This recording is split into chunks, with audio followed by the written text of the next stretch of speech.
Hey, what is up everybody? This is Rob, and for this video I wanted to talk about essentially 3 types of firearms that I believe every Californian should own in their home.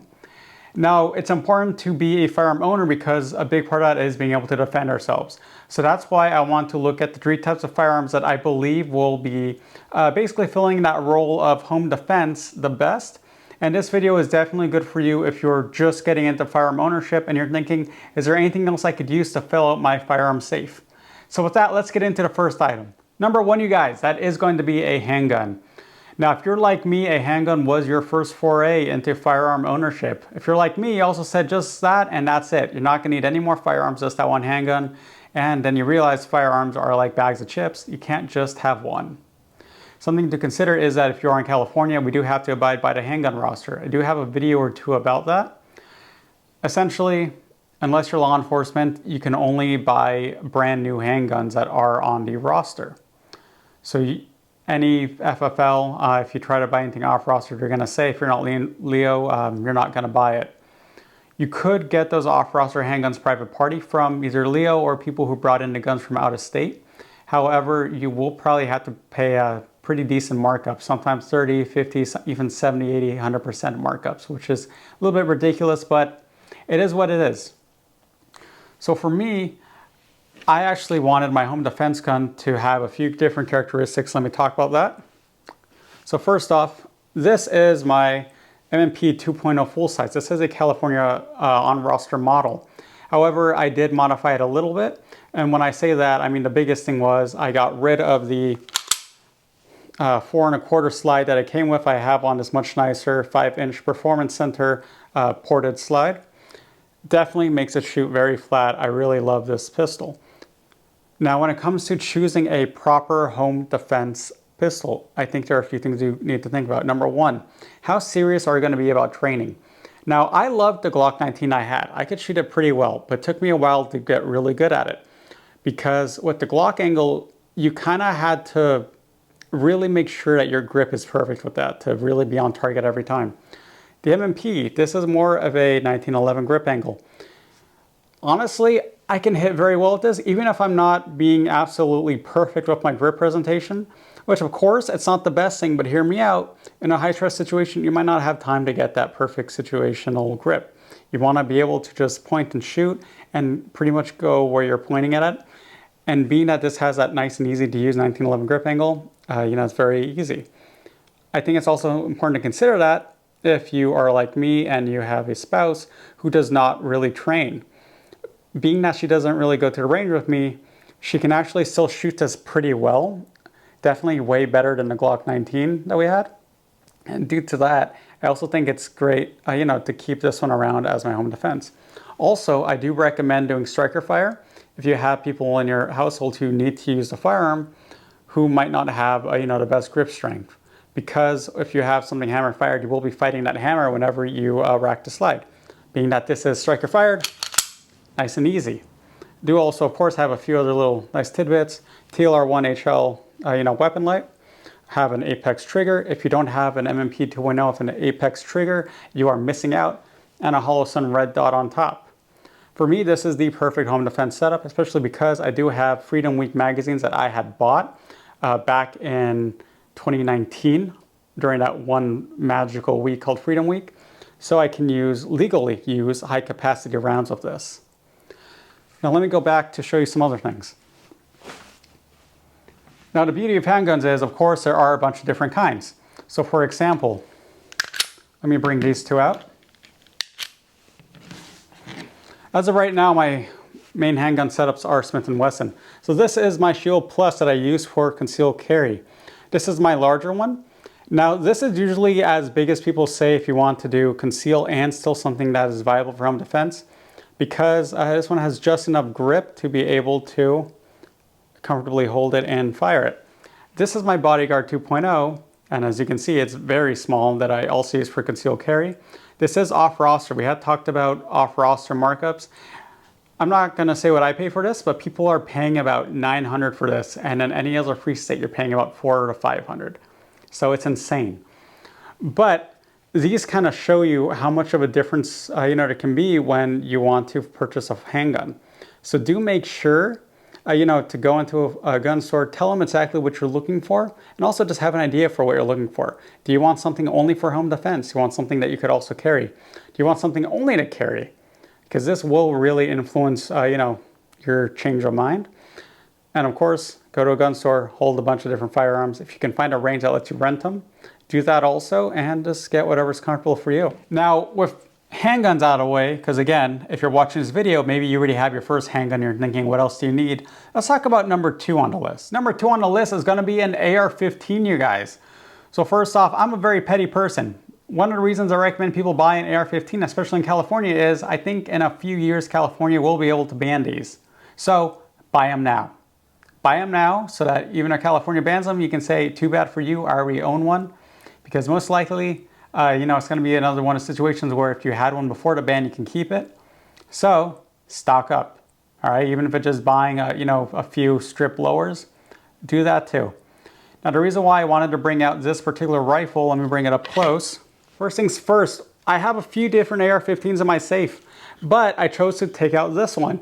That is because, honestly, this is all you really need for home defense. Okay, it's a featureless configuration. That means that it does have a fixed stock. It does have a fin grip. This is this little 3D printed one I've been messing around with. It does also have a muzzle brake at the end. Due to that, I don't have to have any sort of mag lock devices. Because it is featureless, I can use my legally acquired Freedom Week magazines, and I honestly have 30 rounds on tap with it. Of course, the muzzle brake is a little bit unsettling to have to shoot indoors. That is why I do have a VG6 Gamma. Let me get a little bit closer. With the cage system on it to help contain the blast, if God forbid I ever do have to shoot this indoors, which I really hope not. Just a basic Streamlight with a pressure pad. So nothing crazy there. Hollow Sun 403R red dot. Something that I think is paired a little too often is, buy a very expensive rifle for home defense, but honestly, just get a reputable brand, even if it's like a cheaper brand, and you're good to go. This is an RRA upper and this is a TM brand lower, Tactical Machining. These are not expensive brands, and this does the job just fine for what it needed to do. 16-inch barrel also. I do also have Geisley buffer system on the inside, and then the bolt carrier group is also just RRA. So when it does come to a rifle, don't have to get too crazy with it. Just do a basic home defense setup. Number 3, guys, that is my personal favorite for a home defense. That is a shotgun loaded with buckshot. The reason being is, yes, you have a bit less capacity, but one hit with the shotgun, you're taking them down for sure. So you can choose, of course, you got to pick your flavor. You have pump action or semi-automatic. They both have their pros and cons. First off, let me show you the semi-automatic. So this is my 1301 Tactical. This is my de facto home defense shotgun. If I don't want to break in, this is what they're probably going to be dealing with. I do have a primary arms 1X on top. Do have the shell carrier on the side. And honestly, this thing's just cool. The nice thing with a semi-auto is, of course, you don't have to worry about pumping it after every shot. You do have to worry about a few other things, though. For example, you want to make sure that the ammunition you're using, your shotgun can cycle it properly. I'm using Fiocchi Home Defense buckshot. This is low recoil stuff, pretty low FPS, and due to that, I will say I did have to make sure to break my shotgun in pretty well before it could reliably run it. And even then, sometimes if I control the recoil a little too well using the push-pull method, I won't get the last round bolt hold open after I fire the last round. Of course, do I think a firefight indoors will get that far? Probably not, to where I need to do all these quick reloads where that could really affect me, but it is still something worth considering.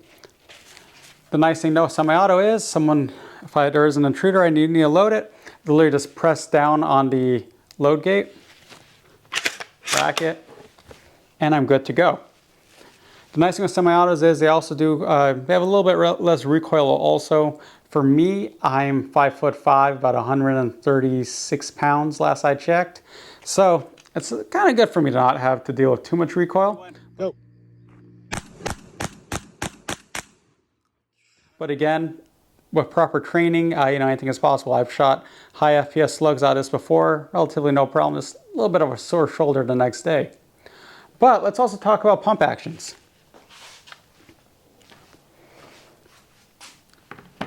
While I will not use a pump action as my de facto home defense, they still have their purpose. And that especially is reliability. Whatever shells or slugs, whatever you want to put in it, it's going to run it. This one is actually a Mossberg 590A1. Now, this is like one of the best Mossberg home defense shotguns you can buy. I got this one up for a pretty good deal used. But if you wanted to buy a brand new Mossberg, I will definitely recommend getting a Maverick 88 if you're just looking for a basic shotgun for home defense, not something super crazy, because it's so affordable. If I remember correctly, you can find them for around $249.99 at basic stores. I bought my dad a Maverick 88, and that thing, it's amazing, it's reliable. It definitely runs also whatever we throw at it. I was able to get this 590A1 used for about $500. That's why for me, I figured, let me just pay a little bit more, especially because it does also come with the nice Magpul stock on it. Another strength is that, and I haven't gotten to do it yet, but I can throw on a mini shell adapter, so I can use mini shells. Nice thing with mini shells is, being that they're like half the size of a regular shell, then I get higher capacity.